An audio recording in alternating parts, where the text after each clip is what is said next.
will stay with the elections because we have Mr. Abdel Gaffer. You were also present in Khartoum during the election, is that correct? Yes. Mr. Serber was talking about technical irregularities.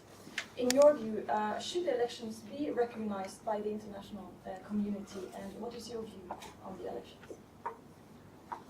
Thank you very much. I think one thing which I would like really to start with is the fact that, yes, this is a debatable experience. And I think if somebody knows the history of the Sudan will recognize that this is not the fairest election we had in Sudan. This is actually the fourth election we had.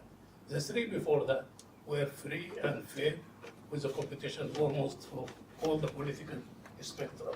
And therefore, when we start talking and accepting this type of elections that went on, I think we will be really sort of not honoring the history of experience in the Sudan as such when it comes to parliamentary election.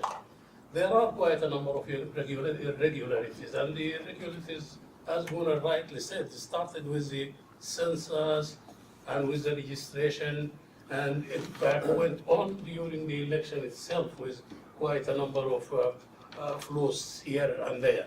But I think one of the major flaws, which even the opposition parties have accepted, is the Electoral Commission itself.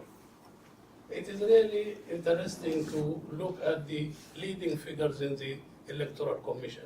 None of them is a member of one of the parties which are existing, except the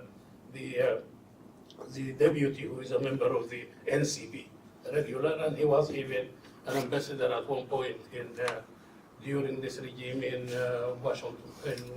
In Washington. The thing is that these are all people who have been under authoritarian regime. They served during Numeri's regime. They don't believe in democracy, and you entrust them of running an election which is democratic was really, in a way, very, very surprising. The opposition parties didn't really object to this at the beginning. They said the NCB, the National Congress, says that they have consulted them, but they have never accepted this idea. They always debated and they said they were not consulted. But anyway, that is the kind of result you get if you are getting this kind of registration. One thing one has to grant the National Congress is that it has been well organized. Since it took power, it managed to transform itself from a military coup into some sort of a very active political party, and therefore it was well prepared. With the signing of the agreement, with knowing that they are operating within one country, two systems, they realize that they have to work very hard in order either to get a sort of a unified country towards the end, or end up with a regime that they favor in Northern Sudan. And for that, they have worked very well. They went through all the processes.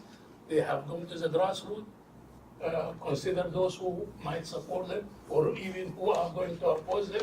And that was very significant when they came to the registration. They made sure that they registered their members. They made sure the census, as Gunnar said, was really skewed in such a manner that it favored them, and the constituencies were distributed accordingly. So all this was very clear that they will definitely get the kind of results they wanted out of this. What helped them very much is that the SPLM was really concerned, it seems, with the South. It lost the kind of charismatic leadership it had with John Garang, and therefore the floor was open within the SPLA for anybody to say what they wanted to say. And unfortunately, just reading the daily newspapers, every day you will find conflicting views coming from the SPLM itself. And therefore, there is lack of consistency in exactly what they want. Do they want unity? Do they want separation? How they go about it?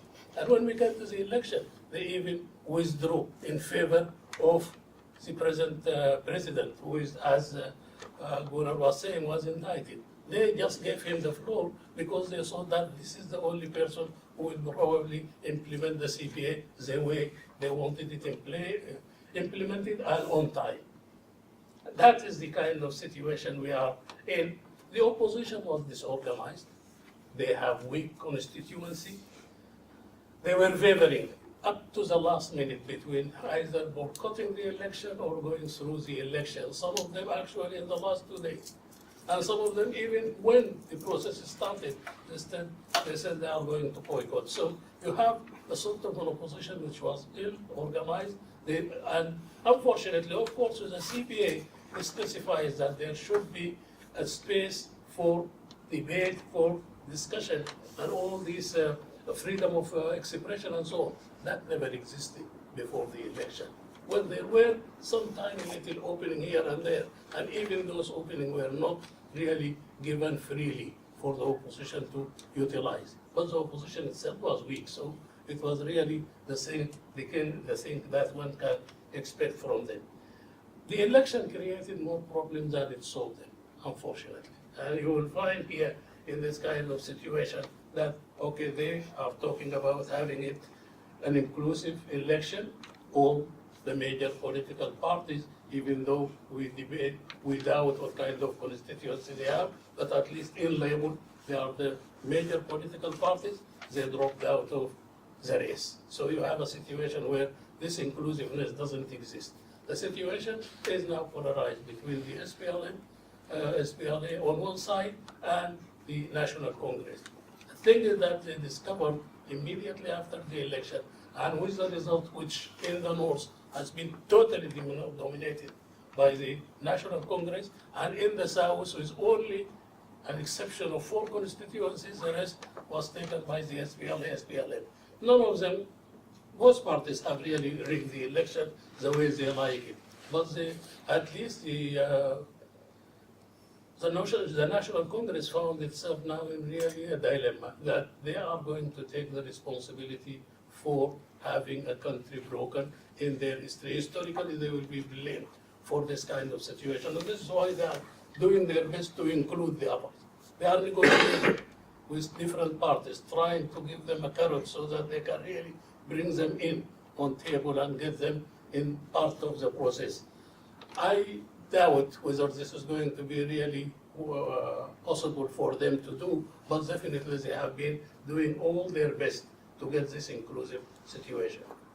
The final thing is this international community. Gunnar, I think, given it enough analysis in this way, but I think it was really unfortunate that it is just working for its interest. The way we view it as Sudanese is that it is concentrating on its other interests rather than the Sudanese interest itself. It is bent on having 2 Sudans. Why? There are so many other issues that one can really discuss on this matter. Thank you very much. I'm sure we'll touch upon